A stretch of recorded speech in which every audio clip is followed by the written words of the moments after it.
Do you need a pap test every year? Today we're going to talk about what is a pap test, how often do you get it, and why we do it. That sounds good to you? Continue watching. Now you may have seen this funny TikTok video about when you're doing a GYN exam, how close you need to be at the end of the table. And I'm going to put this clip up because it's so funny and I want you to be able to see exactly where you need to be positioned for the pap test.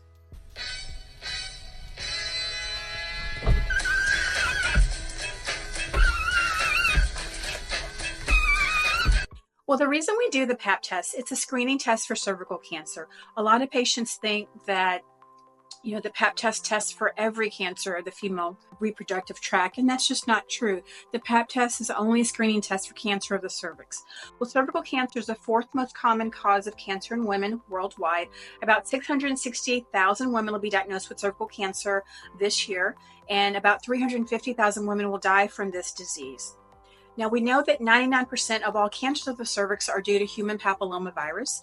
It's a common sexually transmitted infection that doesn't always cause symptoms, but it can cause abnormal changes in your pap. Now, men can pass along human papillomavirus and not have any symptoms and not know that they actually have the virus. There's a great vaccine that's available for boys and girls, and the FDA has approved the HPV vaccine in the United States for children ages 9 through ages 45, so children and adults. Of course, the HPV vaccine is best when given before the start of sexual activity. So we do know that, the young adolescents are the best ones to get this vaccine. And the younger people, when they get the HPV vaccine, only need 2 doses, where adults will need 3 doses. Well, in terms of pap test screening, so the pap test is a screening test for cancer of the cervix. It's named after Dr. Perimenopause, who was a Greek physician and who studied these type of abnormal changes in cervix of women. And we've named this test after him, and it's a very good test. Now, a lot of times people will think anytime we're doing a pelvic exam, we're doing a pap test, and that's not always the case. So if I have someone that goes to the emergency room, let's say for pelvic pain, and they'll say, I went to the ER and I had a pap test. The ER never does a pap test, actually never. I don't think they have the equipment in most American ERs. So typically, because you're having a pelvic exam does not necessarily mean you're having a pap test. Well, we start pap testing at age 21.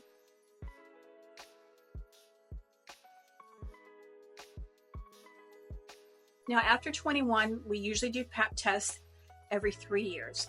Typically, we'll do the pap test alone.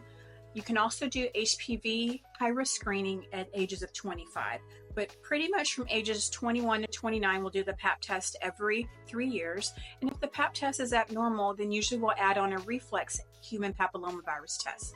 Now, we don't check HPV in all younger women because we know the rate of HPV infection in younger women is very high, and most young, healthy women will clear the infection in a year or 2.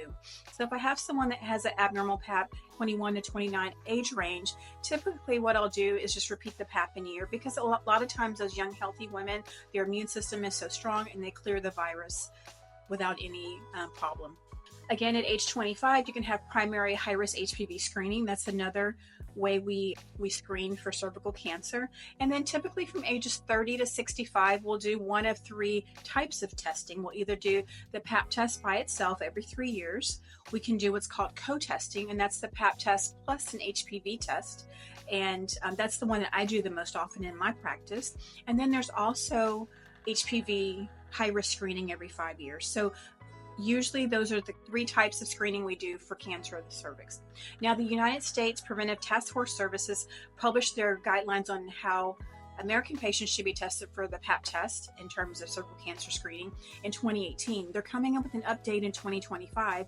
And if there's any dramatic changes, I'll definitely let you know and make a new video next year about these changes. But for now, most of us will do co-testing with the pap and HPV. But just keep in mind, you can also do pap smear only testing every 3 years, or high-risk HPV testing every 5 years. And just keep in mind whether you have the testing every 3 to 5 years to make sure that you do follow up, because a lot of times, what I see in my practice is women, they get busy and, they may forget that they're due in 3 years or 5 years, or, after their last child, they may not have a pap. They're like, oh, I'm healthy. I'm not having any problems with my cycles.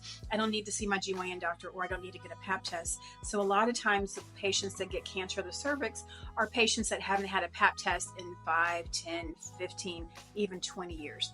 So don't forget, if you're not sure when your pap test was, see your healthcare provider today.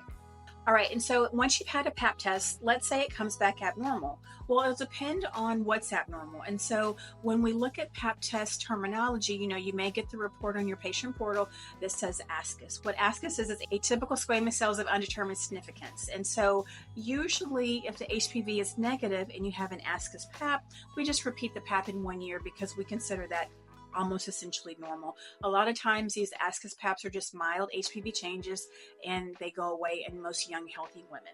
Now, if you have an ascus pap and positive HPV, your doctor may give you other instructions, but typically just keep in mind that if we had like a pyramid, the most common abnormality in terms of the pap test would be the ascus.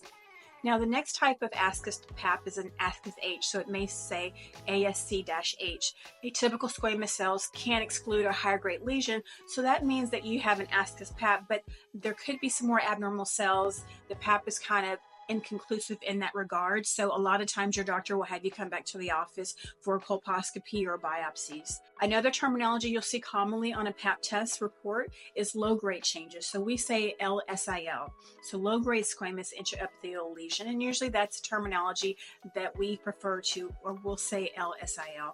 And those are usually due to HPV changes, and typically those can also go away. Now, the next terminology is HSIL, which is high-grade squamous intraepithelial lesion, or HSIL. And so typically, if you have an HSIL pap, your doctor will want you to come back and have a colposcopy. I did do a video on cervical colposcopy, so definitely check that out if you want more information. So again, there's ascus, low grade, high grade, ascus H, and then another terminology is atypical glandular cells, or AGC. We used to call it, when I was in training, AGUS. And so those are glandular cells that are kind of abnormal and shouldn't be on the pap test. And so a lot of times if you have an AGUS pap or AGC pap, normally we'll get an ultrasound, we'll bring you back for a colposcopy because there's some abnormal glandular cells that are kind of in the wrong location. I don't see that from time to time, but that's something that definitely needs to be evaluated. Usually if you're over 35 and you have an AGC pap test, you'll get an endometrial biopsy. A lot of times we'll do a colposcopy with an endocervical curetting and get a pelvic ultrasound to make sure your tubes and ovaries are normal, because we're looking to see where those abnormal glandular cells are coming from. Okay, so we talked about when to do the pap. We talked about kind of some of the terminology of the pap. Well, when you come back to the office, let's say because you had an abnormal pap and you need a colposcopy, then when you get your report from the colposcopy, it'll say, CIN1, CIN2, CIN3, or maybe no dysplasia at all. And so what CIN means is cervical intraepithelial neoplasia, or CIN. Typically CIN1 is just due to HPV effect. Typically we'll repeat your pap and have you come back in 1 year. Usually you don't need any additional treatment. If it's CIN2 or CIN3, again, cervical intraepithelial neoplasia 2 or 3, those are more higher grade changes and you'll need an excision procedure. Whether you need a cold knife cone of the cervix or a LEEP procedure, you need some type of way to excise those abnormal cells.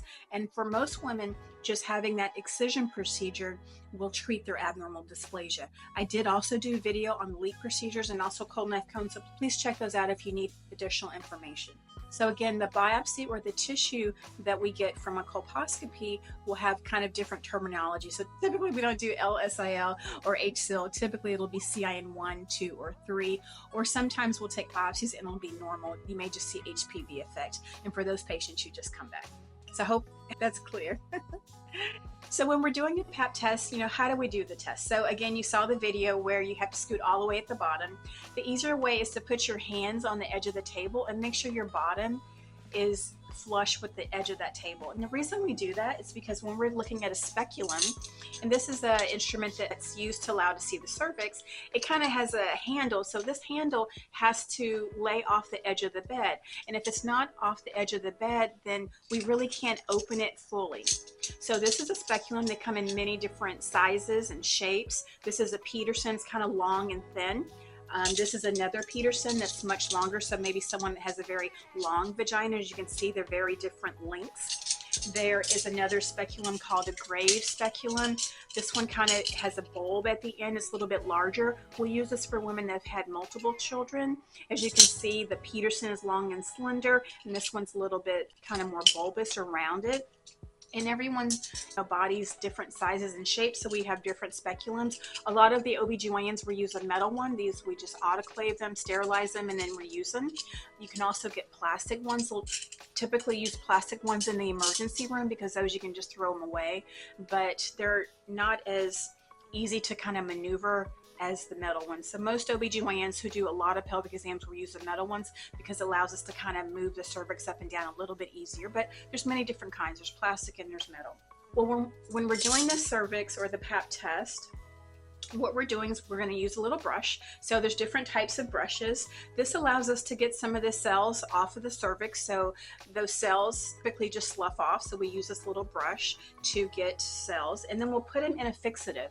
So this is a thin prep. There's two common ones in the US. There's Sure Path and thin prep. They have different kind of techniques in terms of how they're processed, but the results are pretty much very much the same. But this is a thin prep pap. I'll collect some cells from the cervix and then put them in the vial and swish it around. Now there's another little brush called the Endocervical brush, and I like to use this one to get inside the canal, and so it's a little bitty brush that I use to also collect the endocervical specimen. And then for women that, let's say, are postmenopausal, or let's say they had a hysterectomy and I'm doing a pap because they had abnormal cells when they were before their hysterectomy, let's say they had CIN3, then I'll use this one. This is a little spatula. It's plastic. It doesn't hurt, but I'll use this for my women that don't have a cervix often. Or you can use the spatula with this endocervical brush too. There's many different ways, but these are kind of the tools we use to collect the pap test. And if you do have a pap test, let's say you've had a lot of abnormal paps, then you're someone that needs to come back more often. Again, we do paps now every 3 to 5 years. We don't typically do them every year anymore. So keep in mind when your last pap was and if it was abnormal. Now, a lot of times I've noticed that patients move around a lot, their insurance changes, so they're seeing different providers, and I don't always know what their paps were, last year or 3 years or 5 years, and patients don't always remember. So sometimes I'll repeat the pap just because I don't know their history or I haven't had any of their prior paps in my computer system because they're new to me.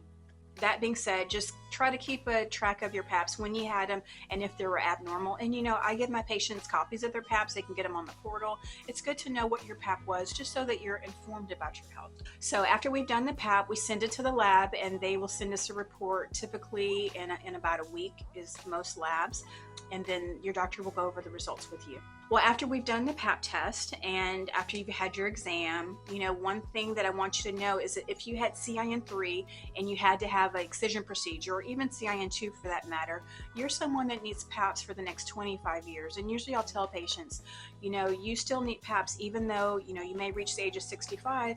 If you've had CIN2 or CIN3, you're at high risk for cancer, you still need more frequent paps. And so I tell patients that just in case they change insurances or they move, so that they know when they see their next provider, oh, I had, CIN2 or 3, I need to continue having my paps.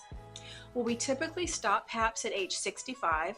Now, those are for low-risk women who've had multiple paps in the prior 10 years. So the guidelines will state if you've had normal paps, 3 normal paps in the past 10 years, and you've not had any history of CIN2 or 3, and you're otherwise healthy, then you can stop doing pap test screening. The guidelines will also say if you've had 2 pap tests with negative HPV in the past 10 years, you can stop screening. So if you're a low-risk patient and you've had frequent paps for the past 10 years and you've been very good about your follow-up, then at age 65 you can actually stop paps. But again, if you've had CIN2 to 3, then you need to continue paps. I have a few patients that'll have HIV. They need to still continue having paps because they're not low risk, they're higher risk. I have patients that'll have autoimmune diseases, and let's say I've had patients that have had, transplants, whether kidney transplants or an organ transplant. Those patients are at higher risk because of the immunosuppressant drugs. So they don't fall into the low risk category, and so they still may need PAPs past age 65. So talk with your doctor about when you can stop your PAPs, if you should stop PAPs. I do have some patients that don't want to stop PAPs, and I kind of explain to them, why we do them. The test has gotten much better. You still need pelvic exams even if you're not getting a pap test. So you still need to see your healthcare provider on a routine basis, you know, to make sure that your vulva is normal, that your vagina is healthy, that your cervix is healthy. So it's more than just the pap test that we do when we're seeing it in the office. Well, I hope that makes sense. I hope I didn't confuse you. I know it's a lot of information. I do have several videos on cervical cancer. I have several YouTube shorts on cervical cancer. So if you need more information, please see this video next. And I'll see you next time. Thanks for watching to the very end. Goodbye.